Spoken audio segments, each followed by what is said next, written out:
What is good? It is your boy Flex, and put your muscles up, cause I'm back with another video. So in this video, we got something that really, doesn't sit well with me, or doesn't resonate with me very well. Water. I'm not an ocean guy. I don't like being in the water, especially if it's deep. You know what I mean? Take me out. You know what I'm saying? Take me out of the water. Feel me? So in this video, man, we're gonna be watching the 5 biggest tsunamis recorded in history. Whew. So let's cut out all the chit chat. Let's get right to the video. Let's get it. Let's go. If there is one natural disaster I don't think anybody watching this video would want to experience, this guy knows me. A tsunami. This guy knows me. As we saw in 2004 and again in 2011, the amount of destruction caused by these events is far too great. It's crazy. Coastal cities. It's crazy. Like you can't, like, if you're in the vicinity, there's no getting away. You know what I mean? Unless you make your way up high. You know. Other than that, you kind of stuck, and you kind of just watching death come to you. That's terrible. Nobody wants to just watch their death come to them. Nobody wants to die, period, but for decades untouched, get washed away with little notice. I can go on and on. They are truly a terrifying force of nature.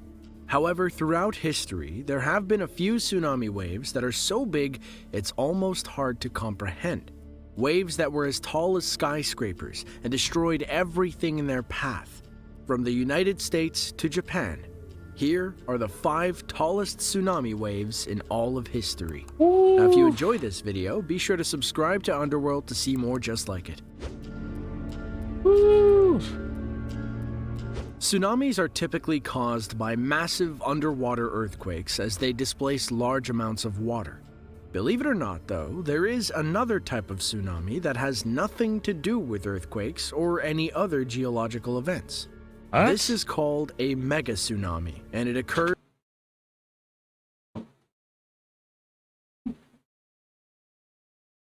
Bruh. Oh my goodness, bro.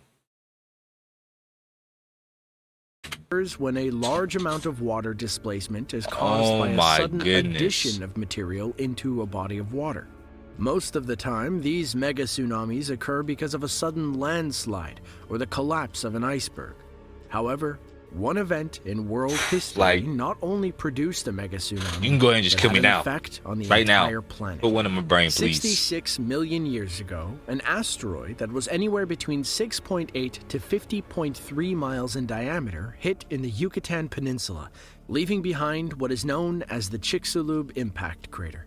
It was a massive asteroid strike that produced a mega tsunami that was over 100 meters high and unlike anything that has ever been seen since. It was so tall and moved so fast that just makes me sick thinking about it. That the wave washed as far inland as Chicago, Montana, or even Canada. But in this case, it wasn't the wave that did the most damage. An asteroid strike on this scale was enough to wipe out entire species of animals from the planet. And it's like, what do you, like, you cannot do nothing about these types of situations. That's the most messed up thing about natural disasters, that you cannot do nothing. Like, if it happens, it happens. You gotta kiss your loved ones, and you just gotta, hopefully repent. You know what I mean? Like, make good with God. Do whatever you gotta do, but there's the only thing you can do is just wait and hope you survive. Even striking the water was like striking land. Regardless, though, it was enough to cause a massive environmental change all across the planet, bringing about the Ice Age and likely the end of the dinosaurs. Japan is one of the most geologically active spots on planet Earth. Located on the border of 3 tectonic plates and situated within the infamous Ring of Fire, the country is home to a number of active volcanoes. Among them is Mount Unzen, an active volcanic group of several overlapping stratovolcanoes near the city of Shimabara, Nagasaki, on the island of Kyushu, which is Japan's southernmost main island. It has been active Shimabara, that sounds like an anime character. After a couple of hundred years. Then, in 1991, an eruption caused a pyroclastic flow that killed 43 people. However, the fiery mountain is most well known for the destruction it caused in 1792. That year, the area had been recording a number of earthquakes when, all of a sudden, one of the lava domes collapsed into the ocean, triggering a mega tsunami that took the lives of over 14,000 people and is still... 14,000 people perished. People who couldn't do nothing about it. Oh my god! And this one is crazy to me because there's literally a big old mountain volcano in my backyard. Like, it is probably 80 miles. You know what I mean? Like, this stuff actually happens and can happen. This is the stuff that trips me out, man. It's like, you don't want to live life being paranoid and freaking out about anything that could happen at any moment, because anything literally can happen at any moment. You know what I'm saying? You can trip on a rock and break your neck and you're done. You know what I'm saying? Like, anything can happen, but it's just scary to think about, man. Still considered to be Japan's worst volcanic-related disaster. One thing that made this tsunami especially deadly was the fact that it struck the Higo province on the other side of the Ariake Bay. Then, it bounced back and hit Shimabara again. The wave was said to have reached a height of 330 feet, or 100 meters, making it capable of reaching miles inland and wiping out anything in its path. Out of all of the fatalities, around 5,000 are thought to have been from the landslide, around 5,000 from the tsunami going across the bay, and the remainder from when the tsunami returned. Damn, bro. They got hit twice with the fat tsunami, bro.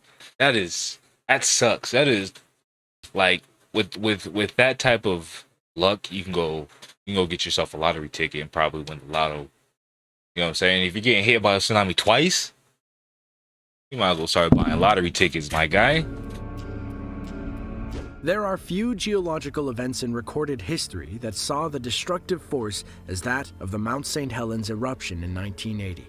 It was the... Speaking of mountains in my backyard, Mount St. Helens is in my state. I live in the same state that Mount St. Helens resides. Now, mind you, Mount St. Helens is north from me. You know, yeah, it's north. It is north. And there's another one perfectly fine, still chilling behind me. You know what I mean? Like, this is the stuff that's what this is stuff I'm talking about. The largest terrestrial landslide in historical times, a result of a restless volcano and its uniquely violent eruption. Like, first off, volcanoes are supposed to erupt straight. That thing can't out sideways. Like, come on, man, erupt correctly. Was the total collapse of the northern slope, leading to an immense pyroclastic flow.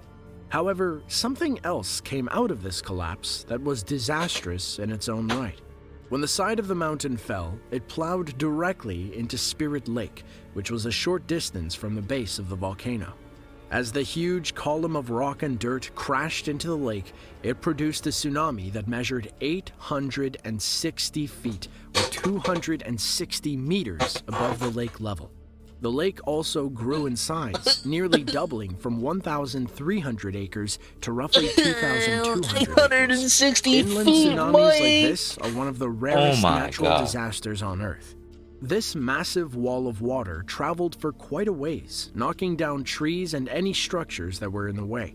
However, even with 860 feet of water moving at an incredible rate, it would eventually be overtaken by the fiery cloud of ash that spewed out of the mountain. This mixture of water and ash created some of the most devastating mud flows, clogging rivers and leaving a disgusting sludge behind that would take months to solidify. I think I gotta move. I think I have to move. I think I have to move. I don't think I have to move. I know I have to move. I have to move. I have to get the heck about this state, or at least away from these volcanoes, man. 860 feet. Over time, Spirit Lake was able to fill back up and now has a level of around 3,406 feet that is constantly monitored and maintained. But it took over 20 years for the lake to get to the condition that it's currently in.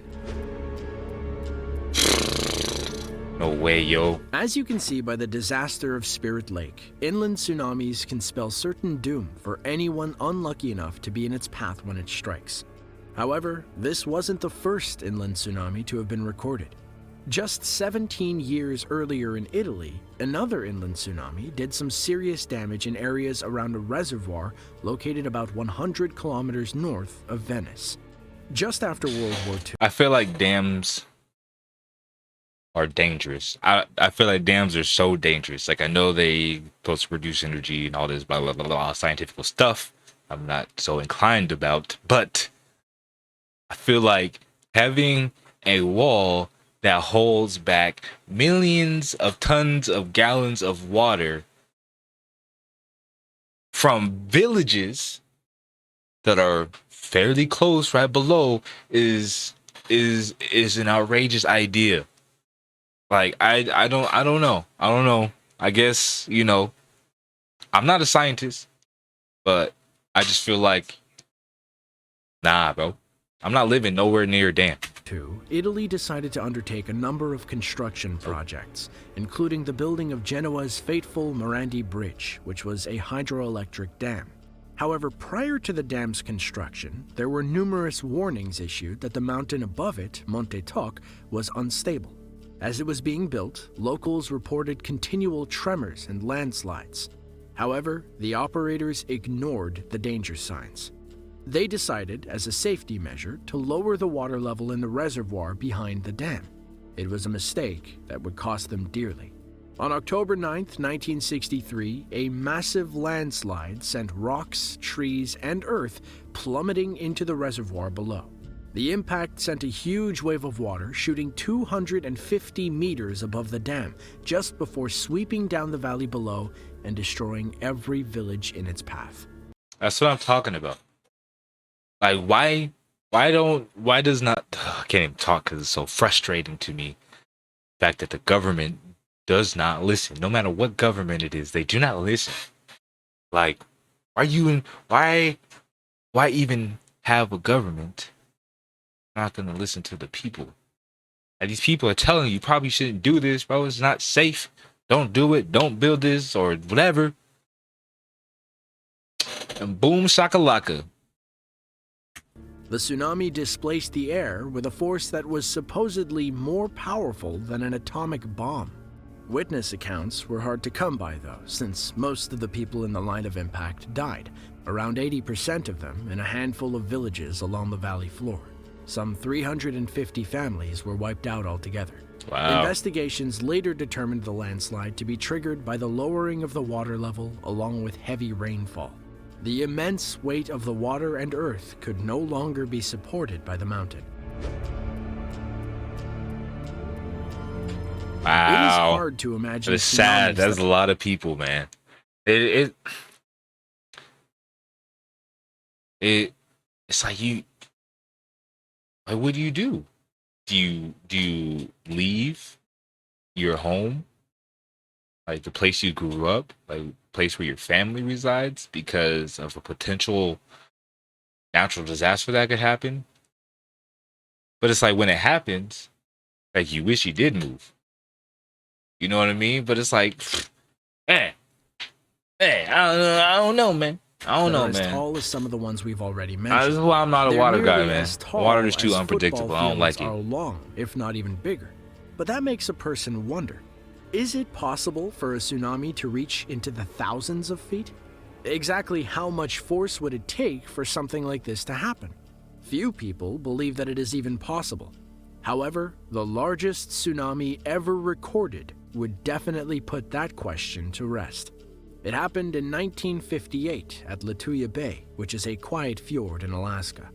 On a calm and cool July night, a massive tremor struck the area and triggered around 30.6 million cubic meters of rock to fall 3,000 feet into the Gilbert Inlet, causing a torrent of displaced water to shoot skyward and form a monstrous wave. Now, when we say monstrous, we mean that the wave was 1,720 feet, or roughly 524 meters high. As it rushed through the fjord, it removed all of the trees and vegetation along the slopes. millions of trees were uprooted and swept away by the wave. Miraculously, though, this wave only claimed 5 lives. This is simply because it is an extremely sparsely populated area. It proves just how deadly tsunamis can be when triggered by landslides. 1,000. This particular landslide was extremely dangerous not only because of how much land actually broke free, but the height from which it did. There has never been anything to even come close since then. We have talked about how powerful tsunamis are plenty of times before, but now we have a scale to be able to see exactly how big they can become. Whether by earthquakes or landslides, they remain some of the deadliest forces on the planet. If you enjoyed this video... My goodness. I live on the coast, man. I feel like I have to get off this coast. I have to go move inland where there's no water and no volcanoes. Please, somebody post in the comments, tell me where I can move to where I can make that possible. Let me know. I'm trying to get about where I live, man. If you guys enjoyed this content, make sure you drop a like, make sure you hit the sub button, post in the comments down below, let me know what you think of the video. Go check out some of my last videos I posted, let me know what you think of those. Until next time, put your muscles up. I'm out of here. Peace.